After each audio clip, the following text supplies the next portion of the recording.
Hello everyone, আসসালামু আলাইকুম। সবার কি অবস্থা, কেমন আছো? আলহামদুলিল্লাহ, আমি অনেক অনেক ভালো আছি। তোমাদের অনেক দিন যাবত আমি কোনো রান্না বান্নার ভিডিও একদমই আপলোড করতেছি না। পেজের অবস্থা একদমই খারাপ, 12টা বেজে গেছে। তো ভাবলাম আজকে কিছু একটা রান্না করি, দেন আপলোড আজকে করি। আমি রান্না করব সবারই পছন্দের একটা খাবার, নুডলস। কিন্তু মোটামুটি সবাই পছন্দ করে, তবে আমি না নুডলসটা তেমন একটা পছন্দ করি না। কিন্তু যদি আমি নুডলস এইভাবে রান্না করি, আমি শুধু পছন্দ করি না, সবার চাইতে বেশি এইভাবে খাই। জাস্ট একবার রান্না করে যাকে দিবা সেই হচ্ছে পেট ভরে নুডলস। তাহলে চলো ভিডিওটা সাথেই থাকো, দেখতে থাকো আমি কিভাবে আজকে নুডলসটা রান্না করব। ফার্স্টে আমি প্যানে পানি দিয়ে দিলাম, পানির মধ্যে একটু পরিমাণ মতো লবণ। পানিটা যখন একটু গরম হয়ে যাবে তখন আমি ফার্স্টে দিয়ে দিলাম বটবটি কাটা, এরপরে দিয়ে দিলাম গাজর কুচি, এরপরে দিয়ে দিব হচ্ছে আলু কুচি। আমি সবগুলো সবজি আগে থেকে ছোট ছোট করে সুন্দর করে কিউব করে কেটে কুচি করে ধুয়ে পরিষ্কার করে রেডি করে রেখেছি। সবগুলো সবজি দেওয়ার পরে একটু নেড়ে চেড়ে আমি এটা 50% সিদ্ধ। সবজিটা কিন্তু খুব বেশি হাই লেভেলে সিদ্ধ করা যাবে না, মানে চুলার আঁচটা হাই এবং লোয়ের মাঝামাঝি রেখে সিদ্ধ করতে হবে, নয়তো কালারটা চেঞ্জ হয়ে যাবে। যখন সবজিটা 50% সিদ্ধ হয়ে যাবে এই পর্যায়ে দিয়ে দেব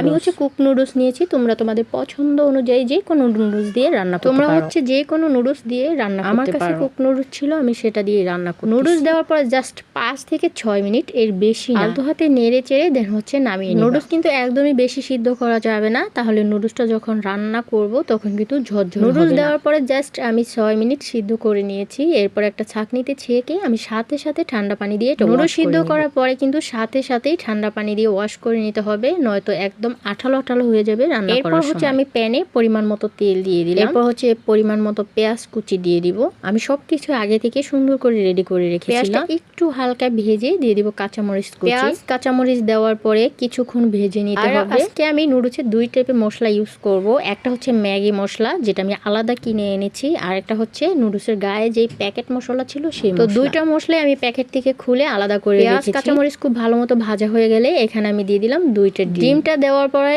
একটু সুন্দর করে ডিমটা ভেঙে ভাজা ভাজা করে নিতে হবে। ডিমটা কিন্তু খুব ভালো করে ভাজা ভাজা করে নিতে হবে, নয়তো ডিমের যে একটা বাজে ডিম ভালো করে ভাজা ভাজা করে নিলে কিন্তু ডিমের যে একটা বাজে স্মেল সেটা একদমই থাকবে না। ভালো করে ভাজা ভাজা হলে এখানে সিদ্ধ করা নুডলস সবজি সবগুলো জাস্ট আলতো হাতে নেড়ে চেড়ে সুন্দর করে হচ্ছে একটু ভাজা ভাজা। এইভাবে নুডলসটা রান্না করলে কিন্তু অনেকটা সহজ, বাট খেতে কিন্তু অনেক বেশি মজা।